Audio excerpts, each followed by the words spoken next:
My wife Cheryl and I own a farm in Buckingham, Please Iowa, subscribe where the we channel. mainly grow corn. This was in August of 2018 on a slightly rainy night. Cheryl and I have both spent our entire lives in the farm life. It's really all we know. Of course, farm life in Iowa means lots of space and very few people.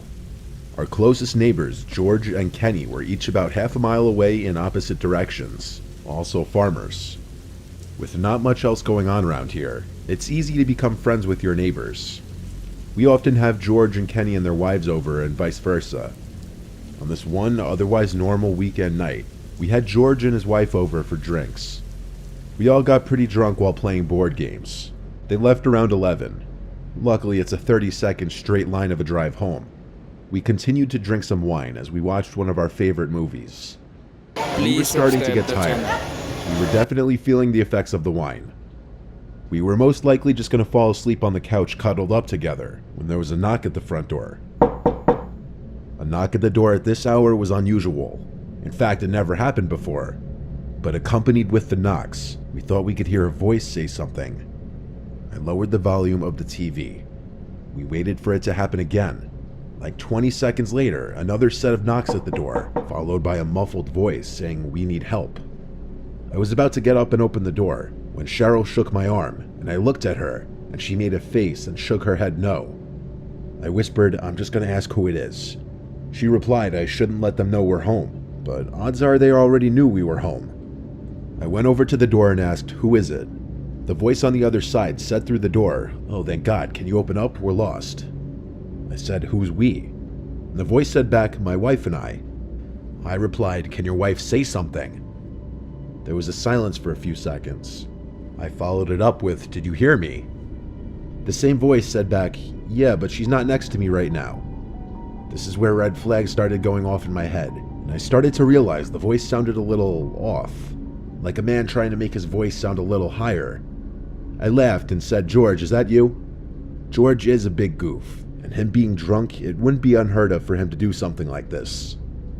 The voice said back, "Yeah," in a slightly deeper voice now.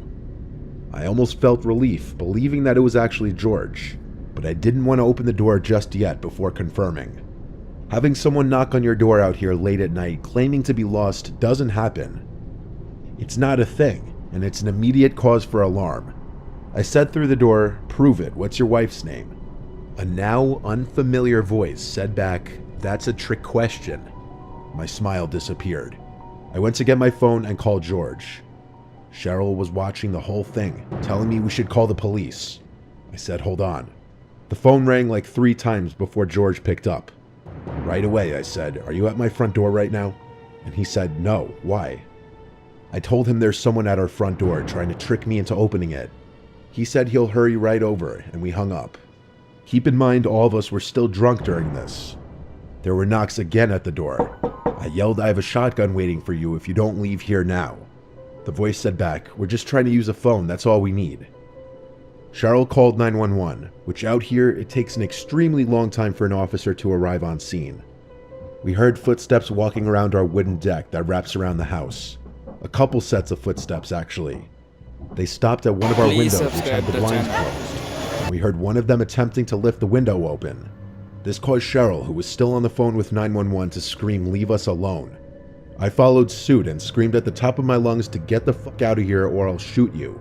It took me that long to think to run upstairs to grab my shotgun from the closet. Literally a few seconds later, there were more pounds at the door, and this time it was actually George's voice yelling, "Open up."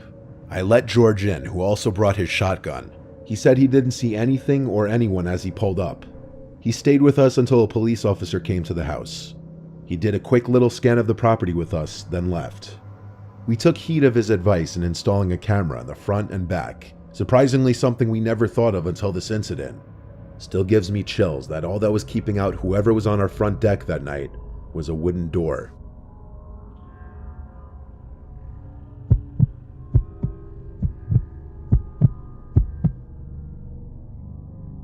This story takes place at my grandparents' farm in the summer of 2018. I was alone one night since my grandparents were away. I was getting paid to watch the farm for a couple nights. On the last night, I was watching TV in the living room when I started to hear a strange noise coming from outside in the cornfield. At first I shrugged it off because I figured it was most likely a deer. That was until I heard all the cows start mooing at the same time. Usually you would hear maybe one cow moo at a time, but when every single cow starts mooing, then something is wrong. Something or someone would have to startle them to make all the cows freak out like that. I was the only one at the farm, so it was of course my job to see what was going on.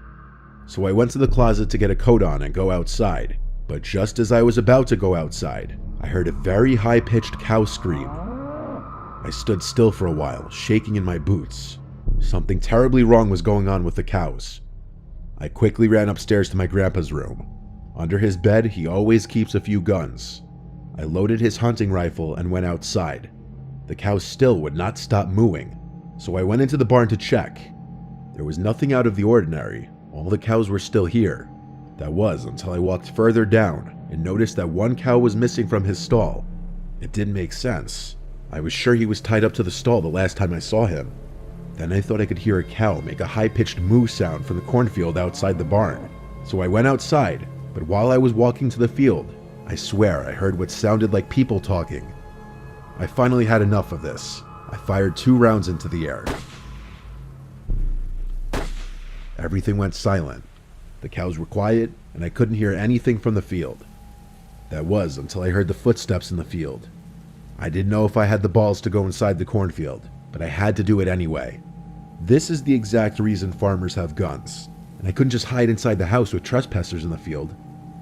I started to walk into the crops, and I could hear many pairs of footsteps all beside me. I was getting even more freaked out as I continued to walk deeper into the field, and then I froze. Down one of the rows of corn, there was a person in all black standing a few feet away from me. I rose my gun up, telling him to get out of my field. I wasn't bluffing, I was ready to shoot, but he never moved. So I fired another round into the air to scare him off, but he still didn't move an inch. Then he actually started walking towards me with his arms slightly out, as if telling me to lower my weapon. I aimed my gun at him again, screaming at him to go away. And that's when I made the horrible realization that I was surrounded by people dressed in dark clothing, like at least 6 or 7 other people. That was only the people I could see, who knows if there were more. And as the one guy got closer, I realized something. He, along with the rest, were all wearing these creepy masks. The man stopped approaching me as I started stepping backwards. They all stood in silence for a moment. I cannot explain the fear that I was experiencing. I thought I was about to be killed. That was when they all started chanting something. I couldn't understand it. It sounded like a different language, but the chants almost sounded like a song, and I started wondering if they were about to perform some kind of sick ritual on me. That was when I took the opportunity to run as fast as I could down a few rows of corn. When I was out of breath, I stopped and fired about 6 rounds in their direction. I heard a bunch of footsteps and rustling crops going in the opposite direction. I finally scared them off. I ran back towards the direction of the farmhouse and stopped. I saw something on the ground, and what I saw has stuck with me, scarred me. There was a cow head sitting in the middle of a circle of candles. I wanted to yak, and as soon as I got back to the farmhouse, I did. I grabbed the house phone and called the police. I told the operator everything to the best of my ability. She said that an officer would be there soon. I got off the phone with the police, I called my parents explaining the situation and asked them to come pick me up. My dad said he'd be there in an hour. I sat upstairs in my grandpa's room, shaking and crying at the same time, waiting for what felt like an eternity, until I finally heard a police car outside. I ran outside to the officer and never felt happier in my life. I told everything to the officer. He searched the barn and then a little bit of the cornfield, and he found the cow head. He called up a search team after that, as this was now an active crime scene. When my parents arrived, I, along with the first officer, had a talk with them about everything that happened. Thankfully, my parents took me home after that. My grandparents took this very seriously, of course, and installed a high-tech security camera system all over the farm. Who knows what kind of group that was, but clearly they were doing some kind of animal sacrifice ritual or something. I just happened to be the unlucky one home alone on the farm they chose to do it at.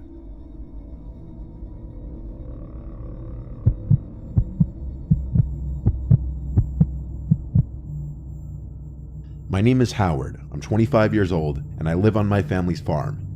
I help take care of it when my parents are out of town. It's just a little family farm, not a commercial farm or anything like that. My parents want me to take it over when they're too old to take care of it anymore, as I'm the oldest of 3 and the only son. But honestly, I don't really want to. I don't see myself staying in the middle of Arkansas my whole life, and especially not after something really weird that happened only last July. My parents were on a romantic trip for a week, and so it was my 2 sisters Crystal and Morgan and I taking care of the property while they were gone. There's not much around here, lots of privacy and such, a little too much in my opinion. Except for this one night. It started later on in the night as it was approaching time to go to bed. My sisters do college online. Crystal takes summer courses, and so she was in her room on her laptop doing work. Morgan and I were just hanging out watching some dumb show in the living room. All 3 of us kind of want to get out of the farm lifestyle. Me especially, since I'm oldest and in the prime of my 20s. One dreaded part of farm life is the predators though. Not just the animals that come and eat your produce, but the people that come and steal from you. Believe it or not, it happens. It hasn't happened many times to us, but it does happen. We have a few guns in the house for this exact reason. Our 2 dogs outside suddenly started going crazy in the backyard. Something spooked them for sure. I first thing went outside to the yard to see what they were barking at. They both were looking in the direction of the crops, going crazy. I yelled at them to shut up. NoSleep They went stories, quiet. please subscribe the Stepped right channel. in front of the crops and listened. I heard a whistling from inside of the cornfield. It was undoubtedly a human's whistling. This was the first time I was experiencing a trespasser on the property with my dad not here. I had to hurry inside to get one of the guns. The dogs started barking again. I told my sisters that someone's outside in the cornfield and I had to go chase them away. They both said that was a terrible idea to go run into the cornfield in the dark, and they knocked some sense into me when I realized they were right. I also realized how downright terrifying that would be. So instead, I went out back to the dogs once more going crazy, barking in the direction of the crops. I aimed the gun into the air and fired off a shot which echoed into the night, silencing the dogs. I also was on some kind of power trip in the moment and screamed out to get off our land as loud as I could. I felt that would have done the trick and went back inside. My sisters were both laughing, which caused me to laugh too. But our little laugh amongst each other didn't last long, because the dogs started going crazy again, even crazier this time. I went back outside, ready to do the same thing again, but I felt my heart skip a beat when I saw the guy standing about 20 feet from the dogs, right in front of the cornfield. He looked at me and I screamed, "Hey," at which point he ran into the cornfield. I started running over and fired another shot into the air. I stopped by the dogs. There was no chance in hell I was going in there. I wasn't about to leave the dogs out here either. I unclamped their chains from the hooks and brought them inside the house. I told my sister someone was sneaking around in the cornfield. So what did we do? We called our dad. He told me I had to be the man of the house and protect my sisters. He recommended I fire another warning shot outside if whoever it was came back. After this, we all just gradually went to our respective rooms. My sisters each brought one of the dogs in their rooms and I brought the gun in my room, just because we were all a little spooked by this.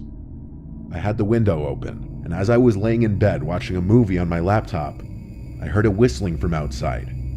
I hurried to the window and looked out to see someone slowly walking in the grass. Then, like he had some sixth sense, he stopped walking and turned to look at my window, still whistling. This jerk was obviously trying to mess with us and scare us. A very stupid idea when I already made it clear I had a gun. I ran to grab the gun off the bed and aimed it out the window. I shot at the grass a few feet away from him, purposely missing. NoSleep stories, please This cut his subscribe little the channel. horror movie act short, and he ran out of view of my window towards the front of the house.